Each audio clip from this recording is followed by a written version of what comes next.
Hi, it's Hazel. Welcome to my channel. Welcome to day 13 of the 100-Day Project. This will be rather a quick video, simply because I won't be doing too much. It'll be more like a show and tell thing. So what I have here is basically a fabric covered masterboard. So I used 8.5 by 11 cardstock, solid colored, and I used quilt pieces, fabric quilt pieces. So these are hexagons that I bought in from a thrift store in a grab bag type scenario. So each of these pages represents sort of a different color story in a sense. So what I did was I basically glued them down, and I will finish, the last one in front of you, just using glue stick.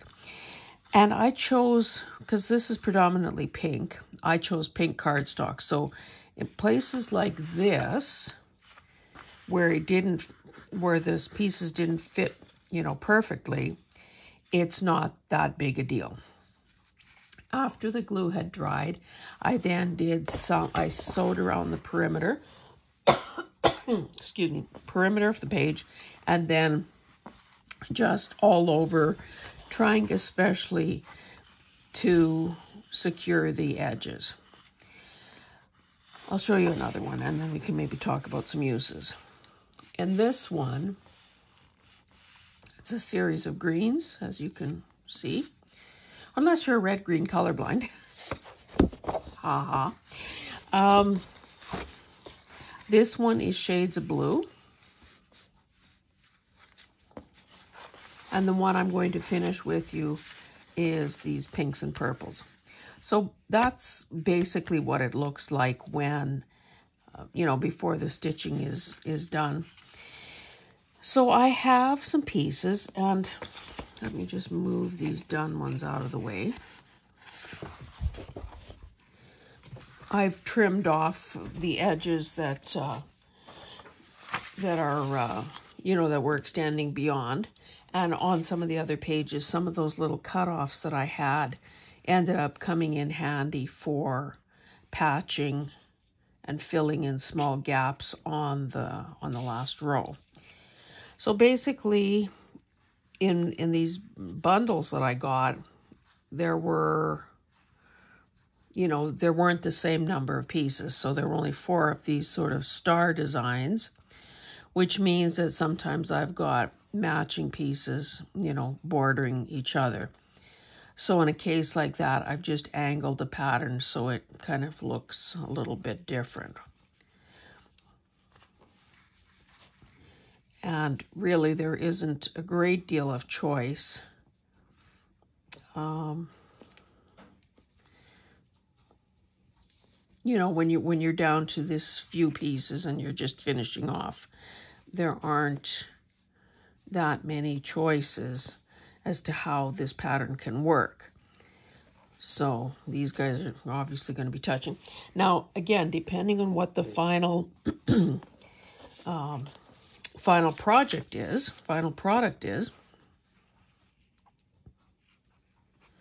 it might not matter. Let me glue these down, and then I'll talk a bit more about that. So basically, I did try my best to glue them down. Again, I'm using the glue stick that I always use, which is Oohoo, Yoo-hoo, whatever.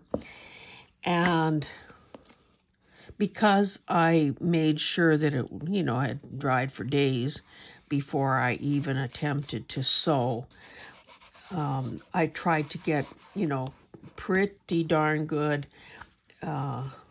adhesion, because unless you sew around every single seam, and I guess both sides, there could be some lifting. So I'll just quickly get these last pieces down. Now, the hexagons, and I'll show you, I can show you at the end, basically how what I ended up getting. Let's try it this way. So you can see this is not going to be a perfect, maybe I can lift this one, pull it over a smidge. Some of my pieces are circles, and that's even harder to try to figure out a use for, but I'll show you what I came up with. One of the possible uses for the completed masterboard is as a journal cover. So the 8.5 by 11, is that what this is? Yeah, 8.5 by 11, you know, is a smidge smaller than what we would typically want for a journal size or journal cover. Usually we want to go 9 by 12 to allow for using regular copy paper, which is 8.5 by 11 in North America, and not having to trim every single piece, as well as the little, you know, the little breathing space, so that the pages don't end up flush with the edge of the. I can cut that down, so the pages don't end up flush with this side of the line.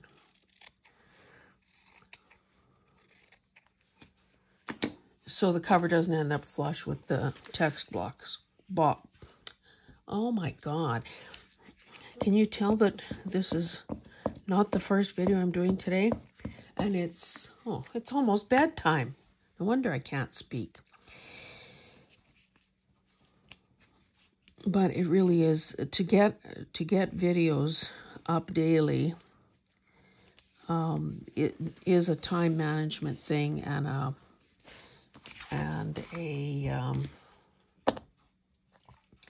what am I trying to say here?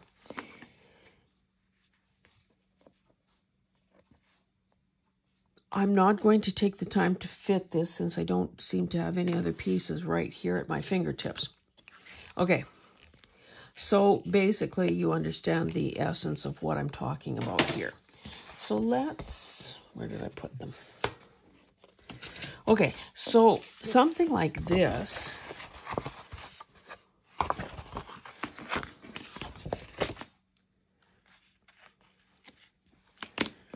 would make a really cute journal cover.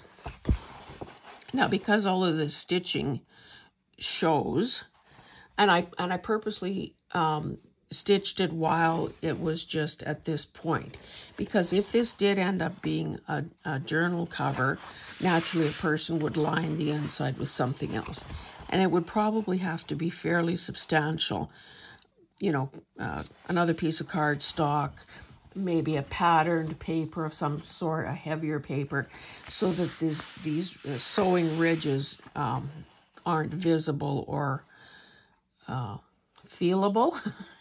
So you can't feel them, you know, on the inside. The other possibility for anything like this would be, again, to back it either now or after it's cut up. So, you know, obviously it could be cut into pockets or journaling cards or whatever. Now, because the stitching is just sort of random, it may mean that if this got cut down, say at the halfway mark here, and became pockets or whatever they became, you know, belly bands or anything, that it would probably mean running it, the new cut edge, running it through the sewing machine just to finish off the edge, because of course the outer edge has the sewing around the perimeter. If this was a cut edge, it could begin coming apart as this one started doing. Wherever that was. I trimmed it, now I can't see it. But just to give it a more finished look, that would be a wise thing to do. I really like how these turned out.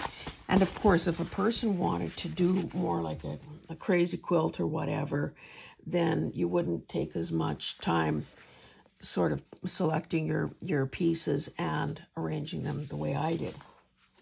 So just, and I won't go to too much trouble taking this out. Basically, this little basket here represents what I have in terms of quilt pieces, so you can see that I've got a lot. Most of them, thank goodness, are hexagons. I really like this one with the lilacs. Haven't done anything with that yet. This is pretty flashy. I don't know if I had enough pieces to really do something, you know, kind of a decent size there. So I've got a lot of this. I suppose if there was some interest, I could bag some of these up in color families and put them in my Etsy shop. I'll show you what else I did with some of the pieces, because again, as I said, the circles represent a particular challenge. So I took a bunch of them and I tried to, especially if there were just just a few pieces of a particular thing. It's not like you can really do a bigger project. So something like this was a hexagon. I attached 2 pieces of trim that match. So assuming that, well, this is a journal. Pretend this is a journal. A person could glue this onto the edge of the page, you know, at whatever point. You know, have it stick out a little bit so that it becomes a tab. I really should pay attention to what you guys can see. Or I should maybe, sorry, I'm just going to gently lift this up a bit.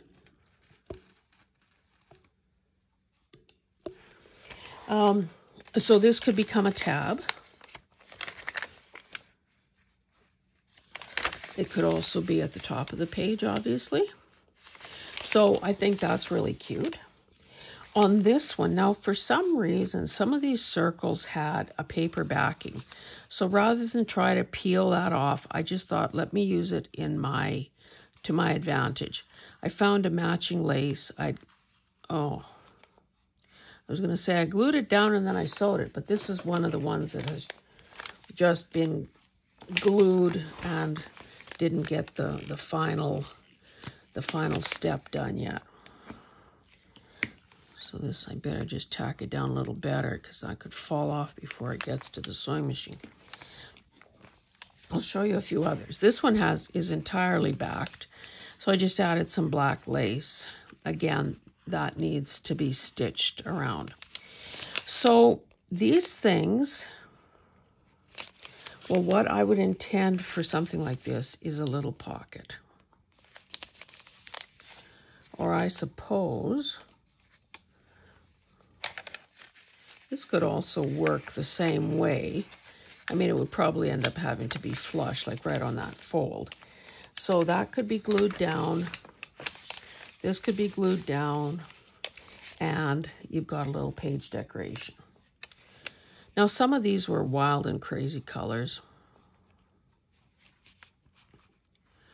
So sometimes I was hard-pressed to find something that matched. So you can see I did this a while ago.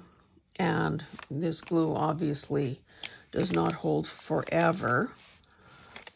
You know, so I guess the moral of the story would be, you know, maybe if you're gluing something down, you know, get to the sewing machine in the next few days.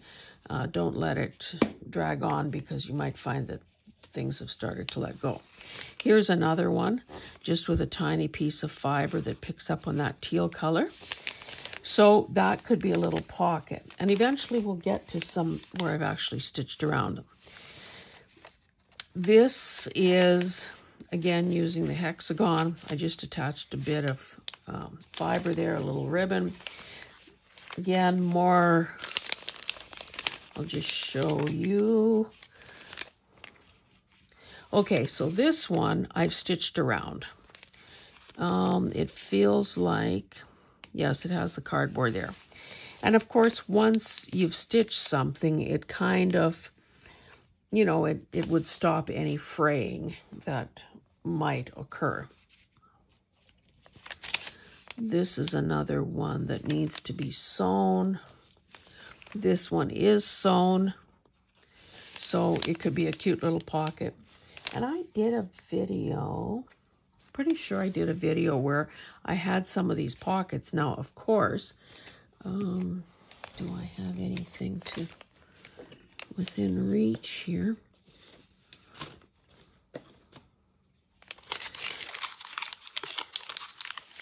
You know, the pocket ends up being fairly shallow, and the opening is fairly narrow as well.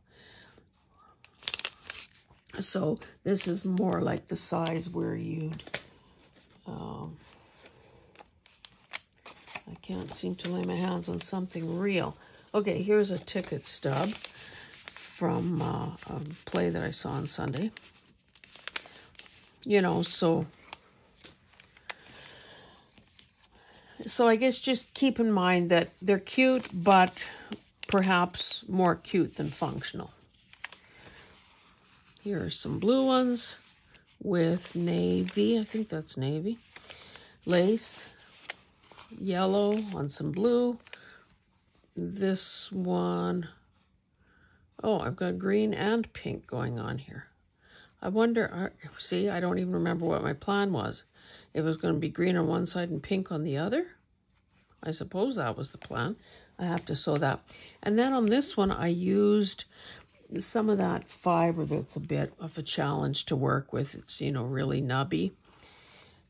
I did not sew this, I just glued it, but it's holding reasonably well, so I may have used Fabrifix or Fabri-Tac on there. It would be hard to sew through that. And I don't know that I would really want to hand sew them. I mean, I certainly could, but that's a lot slower. So basically, that is it for today. I just wanted to show you that there are possibilities to using some of these products that we score, some of these items, the supplies that we score at thrift stores, and you know, get home and kind of think, I wonder what I'm going to do with that. So if you've got fabric in your stash that is regular, you know, kind of limited in scope because of its size or shape, know that it is possible to decorate it. You know, contrasting thread, matching trim, contrasting trim, whatever you choose to throw at it. I haven't used anything this size because let's just see. I shouldn't measure one just for the heck. Oh, I've got more here. Yeah, these two had the paper backing, so I folded them back and glued them down. So this circle, I told you, it's just not a video unless I measure something. 2.5 inch circle. Well, 2 5/8.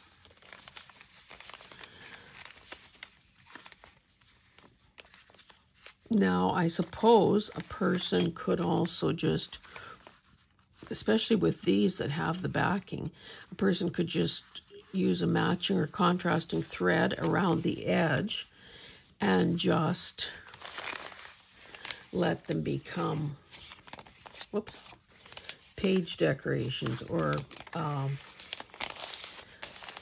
say, tuck spots or whatever, because there is some rigidity to them. If I could lay my hands on something. Let's see. Sorry, I think I bumped the... Now that's too big. But you get... Let's see if I can find something smaller. Good grief.